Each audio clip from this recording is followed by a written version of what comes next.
இந்த வீடியோவில் 12ஆம் வகுப்பு எக்ஸாம் எழுதிட்டு ரிசல்ட்டுக்காக வெயிட் பண்ணிட்டு இருக்கவங்களுக்கு 2 முக்கியமான அப்டேட் கொடுத்துருக்காங்க. 1 by 1 என்னென்ன அப்டேட்னு நீங்களே பாருங்க.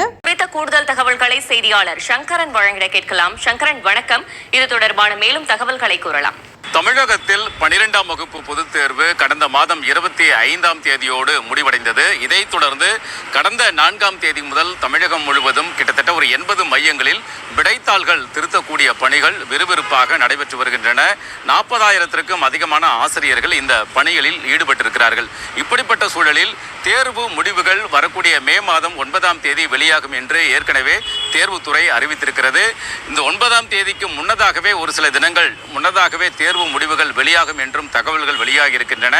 12th ரிசல்ட் அவங்க மே 9ஆம் தேதி ரிலீஸ் பண்றதாட்டு சொல்லியிருந்தாங்க. பட் இப்போ அதுக்கு முன்னாடியே ரிலீஸ் பண்றதுக்கான நிறைய சான்சஸ் இருக்குது அப்படிங்கிற ஒரு அப்டேட் வந்து நமக்கு நேற்று கொடுத்துருக்காங்க. அது மட்டும் இல்லாமல் தமிழ்நாட்டில் உள்ள பொறியியல் மற்றும் கலை அறிவியல் கல்லூரிகளுக்கான அட்மிஷன், அதாவது கவர்மெண்ட் கவுன்சிலிங் நமக்கு மே 5ஆம் தேதியிலிருந்து அப்ளிகேஷன் ஓப்பன் ஆகிறதுக்கான நிறைய சான்சஸும் இருக்குது அப்படிங்கிறதையும் தெளிவாக சொல்லியிருக்காங்க.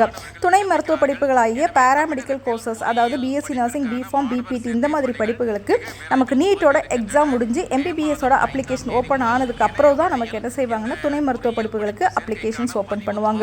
ஸோ நமக்கு பேராமெடிக்கலோட அப்ளிகேஷன் கொஞ்சம் டிலே ஆகும். அதாவது ரிசல்ட் வந்து ஒரு 2 to 3 வீக்ஸ் கழிச்சு நமக்கு என்ன செய்வாங்க அப்படின்னா அப்ளிகேஷன் ஓப்பன் பண்ணுவாங்க. ஸோ இதில் எந்த அப்ளிகேஷன் ஓப்பன் ஆனாலுமே நம்மளோட சேனலில் அப்டேட் பண்ணுவோம். தொடர்ந்து ஃபாலோ பண்ணுங்க. முறையின் கீழ் 1,80,81,15 இடங்கள் இருக்கின்றன. கடந்த ஆண்டு 2,09,653 மாணவர்கள் விண்ணப்பம் செய்ததில் அவர்களில் 1,30,30,938 பேர் பொறியியல் படிப்புகளில் சேர்ந்திருக்கிறார்கள்.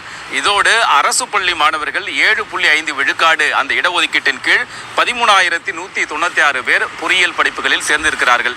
இப்படிப்பட்ட சூழலில் இந்த ஆண்டும் 2 லட்சத்திற்கும் அதிகமான மாணவர்கள் பொறியியல் படிப்பில் சேர்வதற்கு விண்ணப்பம் செய்வார்கள் என்று எதிர்பார்க்கப்படுகிறது.